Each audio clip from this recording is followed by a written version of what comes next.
Okay, the next question I'm going to look at is the one that's on your screen. It reads as follows. This was also a very nice question. And again, let's go through it. And when we get to things that are familiar, then we will just refer to the methodology. Okay, so I'm going to first of all move this whole thing over so that I'm sure that at home you can then see everything. There we go. Now, let's read. They say, in this diagram, a circle having center M touches the x-axis. There it's again. Previously, it touched the y-axis. This circle touches the x-axis. Okay, so let us put our center M they gave us. I didn't put it on here. The center of the big circle, it doesn't look like it, but it lies on the smaller circle. My circle is a little bit skew over there. So that's the center. Now, folks, from there to the x-axis, we'll have a perpendicular line because the radius is perpendicular to the tangent at that point. Why is this a tangent? The circle touches the x-axis. Okay, so this will be the point. The x value is -1, and we do not have the y value yet. So if they ask it of us, then we can find it. Okay? Sorry, my sketch is a little bit stiff here, but I don't know how to improve it. So just look at the relationships that I'm filling in on here. Okay, so they say it touches at a-1. With that information, we got this coordinate at M. And it touches the y-axis as well. Now, there's a little bit more there then. That means that this is perpendicular. And look at this. We now have the y value of the center point. If this ever happens, remember, if a circle touches a line and you have the center of the circle, you've got those coordinates. If you have the coordinates for tangency for both of the places where it touched, you can find the center of the big circle, which is what happened in this case. It's vertical relationships. Okay. A smaller circle, which is centered at N. Now, N is -1/2 and 3/2. Passes through M, the center of the bigger circle, and B and C as well. So this small circle passes through those 3 points. Now they say BNC is a diameter for the smaller circle. Now, I'm going to hope that we're going to read that that line is a tangent. If it is, there's a right angle. Let's read on. So that's the diameter. Then they say a tangent drawn to the smaller circle cuts the x-axis at D. So there is our tangency point. Remember, this was a diameter. So we immediately know that those two lines are equal, and the same for those two. They are equal as well. But we know more. We know this is a length of 1. Look at that. It is 1 unit away from the x-axis. So its height there from there to the tangency is 1. Okay. Yeah, we've got everything on our diagram. Let's see what they ask. For 3 marks. The equation of the circle with a center at M. What a nice question. 4.1. This, by the way, was asked in the DBE November 2019 exam, this question. So 4.1, we now have the center. The center of the circle is at -1 and 1. The radius of that circle is 1, as we saw over here. Or as we could have seen from there. This is 1, and so is that 1. So x plus 1 all squared plus y minus 1 squared is the radius squared, which is 1. Quite an odd equation for a circle. Particularly if you work in millimeters here, you can imagine how small this circle would be. Okay, for 3 marks, you got that perfectly right. Then 4.2, they want the coordinates of C. So for 4.2, we're looking at the coordinates of point C over here. Oh, and they did not give it to us. I wrote it in here, so we don't have that coordinate pair yet. Okay, so let's just remove that. That's what we're looking for. C is the point where the two of them touch one another. Or, yeah, the tangent touches the circle, or the small circle cuts the big circle. There's a lot happening at that point. Okay, so for 2 marks, we need the coordinates. So we're going to identify the fact that they've given us the center, they've given us a point on the circle here, and that point is over there. So the distances are equal to each other. Okay, let's see. If I want to find that point, I know the midpoint. So I can say the x-coordinate, get a pen, the x-coordinate of C plus this 0 over here, the x-coordinate of B, halved, must give me minus a half. Now, folks, you can see the 2's serve no purpose, so the x-coordinate of C is also minus 1. So look at this. This here is now a diameter. It's a diameter of the big circle because the x value just became minus 1. So it means it's perpendicular to the x-axis. And it goes through the center of the circle. It's a diameter. Okay, so all we need to do now is to find the y value of that point. The y value for point C plus the y value for B, which is 1, halved, must give me 3 over 2. Again, these two serve no purpose. So the y coordinate for C, which is way up there, will be 3 minus 1, which gives us a 2. So we've got the x value, we've got the y value. So the point C, remember they asked for coordinates, is minus 1 and 2. And immediately it goes onto our diagram. Okay, we're happy with our work so far. So far, we've earned ourselves 5 out of 20 marks. Quarter of the question is done. 4.3. Show that the equation of the tangent CD.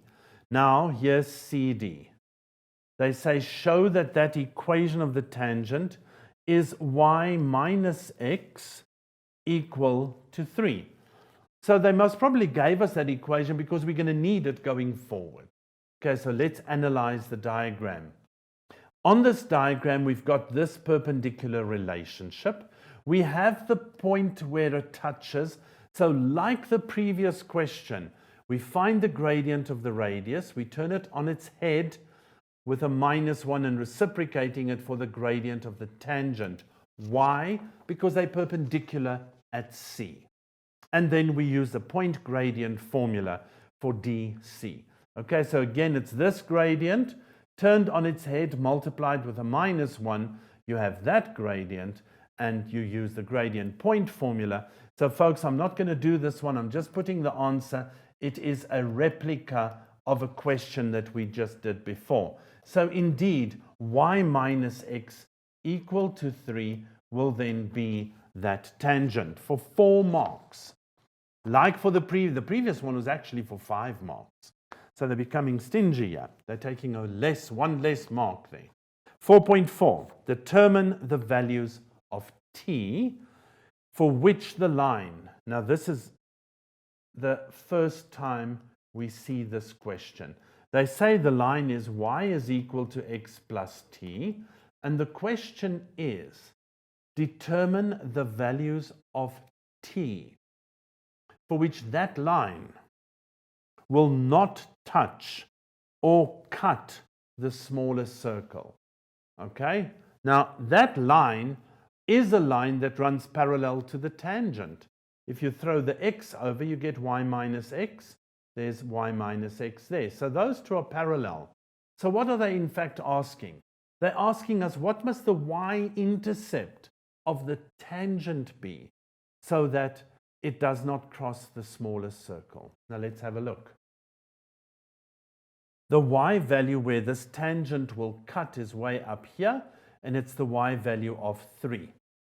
Okay, how do I know that? Well, mx plus c. C is my y value.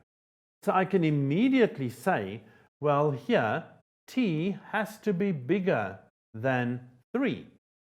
Okay? Now, if t is bigger than 3, remember there's another tangent that runs parallel to this one. Now, where does it cross, folks? Let's have a look. It was at C, it was a tangent, and also at B. Now, CB was the diameter of the circle. So look at this. There's another tangent that goes parallel and is tangent over here. The y-intercept of that tangent is 1. So either t is bigger than 3 or t has to be smaller than 1. The new y-intercept must satisfy those two for it to be non-tangent to the smaller circle. Now, you can't combine that answer. You can't say t, it's bigger, it's smaller than 1 and bigger than t at the same time, because they run in different directions. Smaller than 1 this way, bigger than 3 that way. Okay, they're not facing each other, so you can't combine them. Okay, let's look at 4.5. That was a nice question. That was for 3 marks. So far, we've got 12 out of the 20 marks correct. Now, 4.5. The smallest circle, which is centered at N, so they give me that as the center of the smallest circle, is transformed in such that the point C, wow, this is beautiful. I'm going to read it slowly. They're going to move the smaller circle. Okay? The smaller circle has a center at N. Now they say, this circle is going to move in such a way that point C stays on this tangent. Okay? And B is in any case fixed. It's also on the circle. Now they ask us to calculate the coordinates of the new center of the circle that is formed by doing that. Okay. Now this is interesting. We have to look at the coordinates of C differently. C lies on this tangent. So it has an x coordinate of x. Remember, I'm going to move the point now. This point is going to move down, and as it moves down, this is going to change. The coordinate pair over there is going to change. This is going to stay fixed. Okay, so in fact, those two lengths is going to remain equal to each other. That's the initial relationship. Still going to be the same relationship. Now look at this. This coordinate pair there, if x is x, then y is x plus 3. That's how that coordinate pair is going to move. Now I need to find the center of the circle. Remember, the center of the circle is going to change depending on where C is. So if I move it down, the circle is going to become bigger, bigger, bigger. Point B stays put, point C is changing, and point N is changing. So instead of working with values that are fixed, I'm looking at the one thing that I know. This point is going to move this way or that way. But how is it moving? Well, if I have its x value, to find the y value of the point, I just need to add 3, because that was the equation of our tangent, y equals x plus 3. So I make that point variable, and I acknowledge the fact that n stays the midpoint of the line segment. It's going to stay the midpoint. Let's have a look here. Okay, so if with that I'm using C as the point x and x plus 3, point B is fixed. It's the point 0 and 1. So the new values for x, the x coordinate of the center N, is going to be the midpoint of those two, x of C divided by 2. Remember, this is the x coordinate of C, and this will be the y coordinate of C, which depends on x. So let me just do this nicely. That C looks terrible. Okay, so whatever the x value is for point C, I need to halve it to get the x value for the center. The same for the y value. the y value of the point N, the new center, will be the x of c plus 3 there, plus this 1 divided by 2. So the x value will be x of c plus 4 divided by 2. Now with that we can say the new center, folks, is dependent on where the point C is lying on the tangent. And as that changes, it changes the coordinates of the center in this way. Okay, so the y coordinate of the center will be xc plus 4 divided by 2. Beautiful question for 3 marks. Very tricky to think of it at first. Okay, very, very tricky. But if you just look at your diagram and imagine that point moving, we fixed point B. Point B is fixed. Which other point is also fixed? In a way is C. It remains on the tangent. So instead of using the coordinates of C, you use the relationship between the two coordinates. In other words, now folks, I want to emphasize this. And I'm going to do it in green. If you have a line, y is equal to a half of x plus 1. Every coordinate pair on that line has this relationship in it. Okay, so instead of working with particulars, you work with the equation. X is independent, y is dependent. So sometimes it makes, of the questions that I'm dealing with today, there's another question where you needed to do this. So if you have any coordinate or equation of a line, you can work with the relationships between the coordinates of the points that lie on that line. Okay, the last part here for 5 beautiful marks is, if it is given that the area of the quadrilateral, now let's see which one they say, the quadrilateral O, B, C, and D. So that figure there, they tell us that that figure has an area of 2a squared. For 5 marks, find the value of a if that area is 2a squared. Now let's have a look at how we can find that area. First of all, remember we had a perpendicular here. So there's one triangle here. I have this coordinate pair here. The coordinate pair there is -3 and 0. It's the x-intercept of the tangent. So if I make y 0, x is -3 and 0. So what do I know?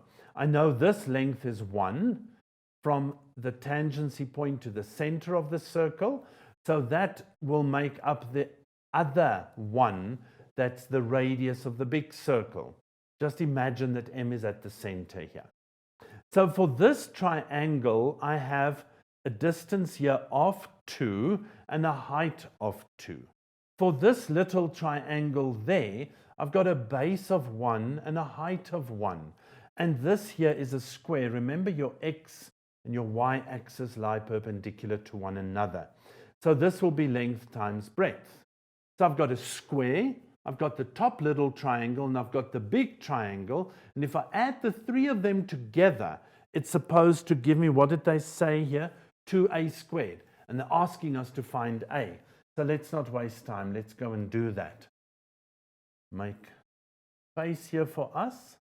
The area of the quadrilateral, this is 4.6. And I'm sure I'm off the screen there, so I'm moving back in. 4.6 there is equal to the area of the square, which is 1 times 1, plus the area of that top triangle, which is a half, 1 times 1. Remember the very, very top triangle there, half base times height, and this is half base times height. So half 2 times 2. Plus a half 2 multiplied by 2, and all of that is equal to 2a squared. Now let's have a look. This is 1. So 1 plus a half plus 2 is 2a squared. I just said that is 1 times 1 times a half is a half. 2 times 2 is 4 times a half is 2. I'm after the value of a over here. Remember, that's what they gave me. They told me the area of this circle is 2a squared. So I worked out the full areas. I add all of this together and I just clean it up. So this here is 3.5, which is 7 over 2, is 2a squared. And from there, we can see that a squared is equal to 7. The 2 divides to the other side, which is 4. Now, by the way, they said here a has to be positive. They're only interested in the positive case. So what do I need to do? I've got a square number. I just square root the other side, and there I am. So therefore, a will be the root of 7 divided by 2. And is that what they asked us to show? That is indeed the case. They asked us to show that.